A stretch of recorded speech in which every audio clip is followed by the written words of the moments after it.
আসসালামু আলাইকুম নমস্কাৰ মই হেনাই স্বাগতম জনাইছোঁ আপোনালোকক the job information and SMS ক্লাছলৈ। মই আজি আপোনালোকৰ লগত আলোচনা কৰিম অসম চৰকাৰৰ পৰা নতুন নিৰ্দেশনা উলিওৱা যি অমৃত বৃক্ষ আন্দোলন, সেই অমৃত বৃক্ষ আন্দোলনৰ বিষয়ে মই আজি আপোনালোকৰ লগত আলোচনা কৰিম। অমৃত বৃক্ষত আপোনালোকে কেনেকৈ ৰিনিউ কৰিব পাৰিব, কেনেকৈ লগ ইন কৰিব পাৰিব, আগৰ আইডিটো লগ ইন কৰিব পাৰিব বা কেনেকৈ আপুনি নতুনকৈ আকৌ ৰেজিষ্ট্ৰেশ্যন কৰিব পাৰিব, সেই বিষয়ে মই আজি আপোনালোকৰ লগত এইটো ভিডিঅ'ৰ জৰিয়তে আলোচনা কৰিম।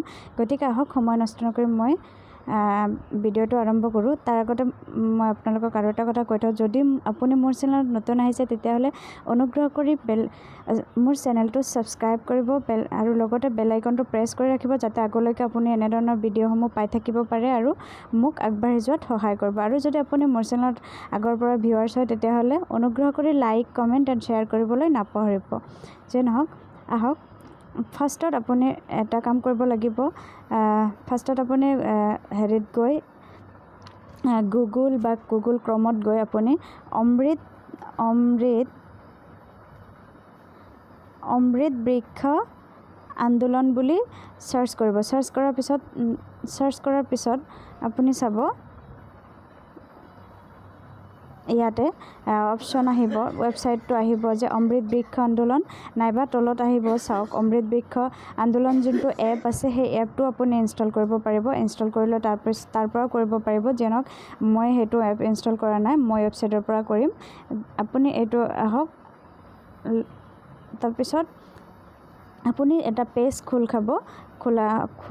খুলিব। সেই পেজটো খোলাৰ পিছত আপুনি চাব পাৰে মানে এইবিলাক অপশ্যন দিয়া আছে বহুতকেইটা, অনলাইন ৰেজিষ্ট্ৰেশ্যন, ফ্ৰী ছেডলিং, প্লেণ্টেশ্যন, এইবিলাক বহুতকেইটা অপশ্যন দিয়া আছে। তাৰপিছত অমৃত বৃক্ষ আন্দোলনৰ বিষয়ে অকণমান আছে, যিয়ে নহওক সেইবিলাক আমি মানে নাচাওঁ। মই আজি আপোনালোকক দেখুৱাম আপুনি ৰেনু বা ৰেজিষ্ট্ৰেশ্যন, নতুনকৈ যদি আপুনি ৰেজিষ্ট্ৰেশ্যন কৰিব খোজে বা আপুনি যদি আগৰ আইডিটো লগ ইন কৰিব খোজে তেতিয়াহ'লে কেনেকৈ কৰিব। চাওক এইফালে মোবাইলৰ সোঁফালে তিনিটা মানে আঁচ আছে, সেই তিনিটা আঁচত আপুনি টাচ কৰিব। টাচ কৰাৰ পিছত চাওক আপোনাৰ বহুতকেইটা অপশ্যনে আহিব।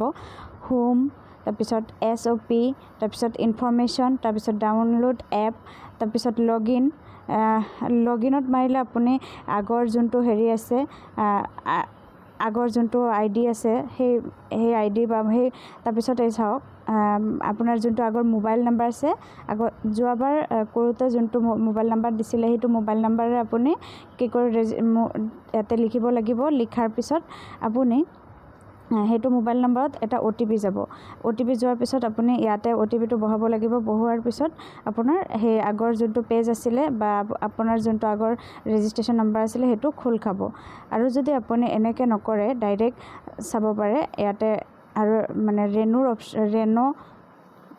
ৰিনিউ ৰেজিষ্ট্ৰেশ্যন আছে, ইয়াতে আপোনালোকে হেৰি কৰিব পাৰে। ইয়াতে আপোনালোকে সেই আগৰ সেইটো মোবাইল নাম্বাৰ দি কিনে আপুনি ৰিনিউ কৰিব পাৰিব।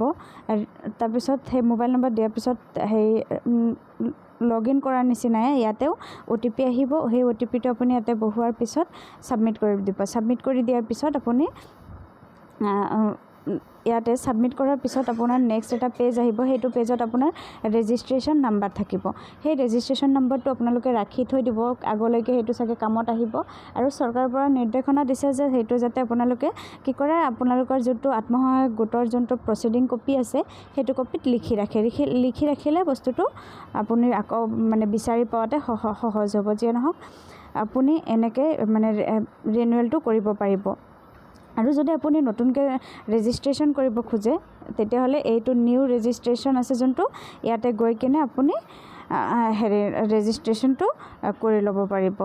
যিয়ে নহওক আজিৰ ভিডিঅ'টোৰ মূল বিষয় এইখিনিয়ে আছিলে। আপুনি এইখিনিতে এটা কথা কৈ থওঁ, যদি আপুনি মোৰ চেনেলত নতুন আহিছে তেতিয়াহ'লে অনুগ্ৰহ কৰি ছাবস্ক্ৰাইব কৰি বেল আইকনটো প্ৰেছ কৰি ৰাখিব, যাতে আপুনি আগলৈকে এনেধৰণৰ ভিডিঅ'সমূহ পাই থাকিব পাৰে আৰু মোক আগবাঢ়ি যোৱাত অকণমান সহায় কৰিব। আৰু যদি আপুনি মোৰ চেনেল আগৰ পৰাই ভিউৱাৰ্ছ হয় তেতিয়াহ'লে অনুগ্ৰহ কৰি লাইক, কমেণ্ট এণ্ড শ্বেয়াৰ কৰিবলৈ নাপাহৰিব। ভিডিঅ'টো শেষলৈকে চোৱাৰ বাবে ধন্যবাদ। জয় আই অসম, জয় হিন্দ।